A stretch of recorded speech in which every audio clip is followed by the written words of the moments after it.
सुप्रभात बच्चों। आज हम पढ़ेंगे कबीर की साखियाँ। साखियों को पढ़ने से पहले हम कबीर जी का परिचय जानेंगे। कबीर भक्तिकालीन निर्गुण परंपरा के प्रमुख कवि माने जाते हैं। इनके जन्म के बारे में अनेक भ्रांतियाँ प्रचलित है। कहा जाता है कि इनका जन्म सन 1398 में काशी में हुआ और सन 1518 में इनका देहांत हो गया। इन्होंने विधिवत शिक्षा ग्रहण नहीं की थी, परंतु पर्यटन, अनुभव और सत्संग से ही इन्होंने ज्ञान की प्राप्ति की थी। कबीर किसी भी एक ईश्वर में विश्वास रखने वाले नहीं थे। वे राम और रहीम की एकता में विश्वास रखते थे और उन्होंने अपनी रचनाओं में भी ईश्वर के नाम पर होने वाले पाखंड, भेदभाव और कर्म कांडों का खंडन किया है। आपको उस पुस्तक में दी गई साखियों में भी कबीर की साखियों में प्रेम का महत्व, संत के लक्षण, ज्ञान की महिमा, ब्रह्म आडंबरों का विरोध आदि भावों का उल्लेख किया है। तो चलिए देखते हैं कबीर की साखियाँ। कबीर की साखियों में सबसे पहली साखी है, मान सरोवर सुभर जल, हंसा केली कराही, मुक्ता फल मुक्ता चुगे, अब उड़ी अनंत न जाही। प्रस्तुत साखी का भावार्थ है, कबीरदास जी अपने इस दोहे में हंसों का उदाहरण प्रस्तुत किया है, जो मानसरोवर के जल में क्रीड़ा करते हुए मोती चुग रहे हैं। उन्हें इस क्रीड़ा में इतना आनंद आ रहा है कि वो इसे छोड़कर कहीं नहीं जाना चाहते हैं। ठीक उसी प्रकार अगर मनुष्य का हृदय भी भगवान की भक्ति से भरा हुआ है तो फिर उसको ध्यान कहीं और नहीं भटकेगा। उसे प्रभु की भक्ति में मिलने वाला आनंद और कहीं नहीं मिलेगा। फिर उसकी आत्मा उसे छोड़कर कहीं और नहीं जाएगी। दूसरी साखी है आपकी, प्रेमी ढूंढत मैं फिरो, प्रेमी मिले न कोई, प्रेमी को प्रेमी मिले, सब विष अमृत होई। प्रस्तुत साखियों में संत कबीरदास जी ने संसार में सच्चे भक्तों की कमी के बारे में बताया है। सच्चा भक्त सभी मनुष्यों को समान भावना से देखेगा और हर मनुष्य से एक समान प्रेम करेगा। कवि के अनुसार जब वह सच्चे भक्त को ढूंढने निकलता है तो उसे कोई सच्चा भक्त नहीं मिलता है, लेकिन जब दो सच्चे प्रभु भक्त आपस में मिलते हैं तो उनके मन का भेदभाव, ऊंच नीच, कलेश, आपस में इत्यादि बुरी भावनाएं जो उनमें सम्मिलित होती हैं वो पूरी तरह जो है समाप्त हो जाती है। इस तरह पाप भी पुण्य में परिवर्तित हो जाता है। लेकिन आज की दुनिया में दो सच्चे भक्तों का मिलना बहुत ही दुर्लभ है। तीसरी साखी कहती है, हस्ती चढ़िए ज्ञान को सहज दुलीचा डारी, स्वान रूप संसार है भूकंदे झकमारी। कबीरदास जी प्रस्तुत पंक्ति में हमें संसार के द्वारा की जाने वाली निंदा की परवाह किए बिना ज्ञान के मार्ग पर चलने का संदेश दिया है। उनके अनुसार जब हाथी चलते हुए किसी गली मोहल्ले से गुजरता है तो गली के कुत्ते व्यर्थ ही भौंकना शुरू कर देते हैं। हाथी उनके भौंकने की परवाह किए बिना स्वाभाविक रूप से सीधी अपने मार्ग में चलते जाता है। ठीक उसी तरह कवि चाहते हैं कि हमें अपने ज्ञान रूपी हाथी पर सवार होकर इस समाज की निंदा की परवाह किए बिना निरंतर भक्ति के मार्ग पर चलते रहें। आस पड़ोस या समाज के लोग आपको ऐसी बातें कहेंगे जिनसे आपका मनोबल कमज़ोर हो जाए, इसलिए हमें उन बातों को अनसुना करके हमें अपना मनोबल ऊंचा बनाए रखकर अपने कर्म पर ध्यान देना चाहिए। चौथी साखी कहती है, पखा पंखी के कारणे सब जग रहा भुलान, निरपंख होई के हरि भजे, सोई संत सुजान। प्रस्तुत पंक्तियों में कबीरदास जी ने हमें एक दूसरे से तुलना की भावना को त्यागने का उपदेश दिया है।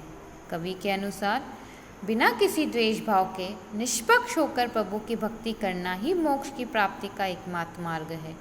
जो लोग एक दूसरे को जाति, धर्म, काम और धन के आधार पर छोटा बड़ा समझते हैं वो लोग सच्चे मन से प्रभु की भक्ति नहीं कर पाते हैं।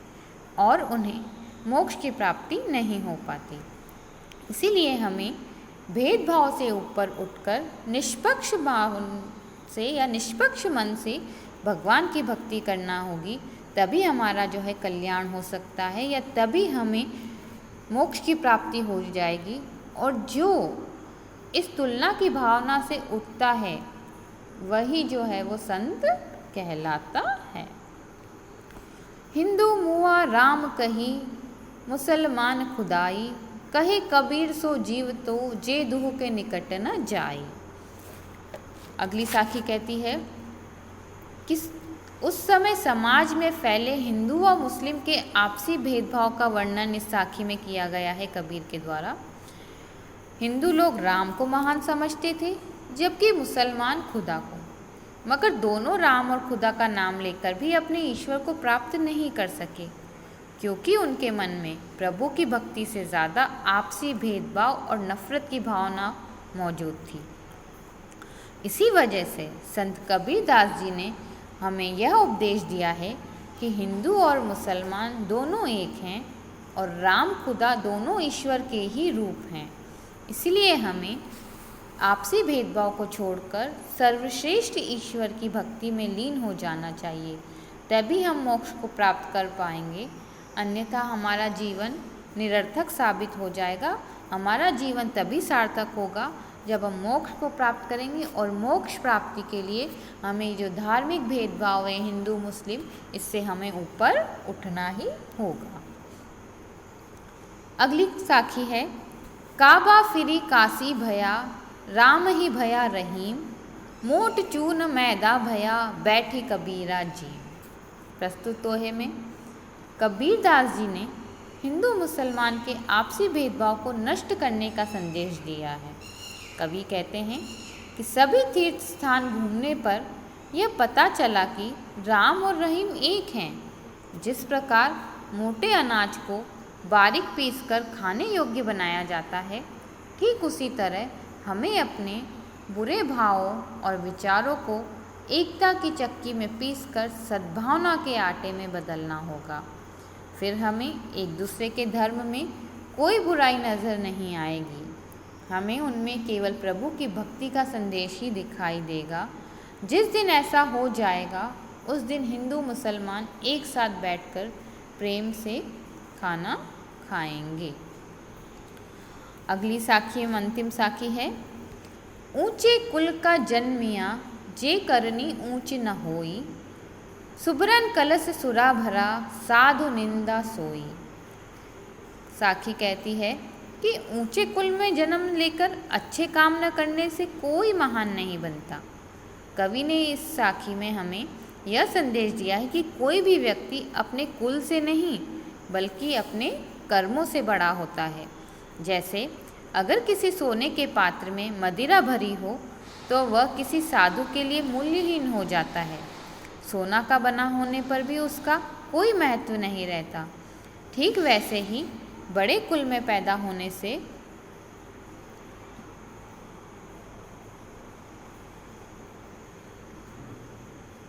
कोई व्यक्ति बड़ा नहीं हो जाता।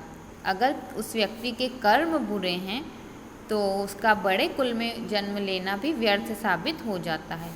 दूसरों के परोपकार से जुड़े महान काम ना करे तो वह बड़ा कहलाने लायक नहीं है। इसलिए हमें किसी मनुष्य को उसके कुल से नहीं बल्कि उसके कर्मों से पहचानना चाहिए। तो कबीर की साखियों में जैसा कि हमने देखा कि उन्होंने बहुत बार जो है हिंदू मुस्लिम भेदभाव के ऊपर कटाक्ष किया है, प्रेम का महत्व बताया है, ज्ञान की बातें उन्होंने हमें जो बताई है और सत्कर्मों पर चलने का संदेश उन्होंने अपनी साखियों में दिया है। तो आज हमने देखी कबीर की साखियाँ। धन्यवाद।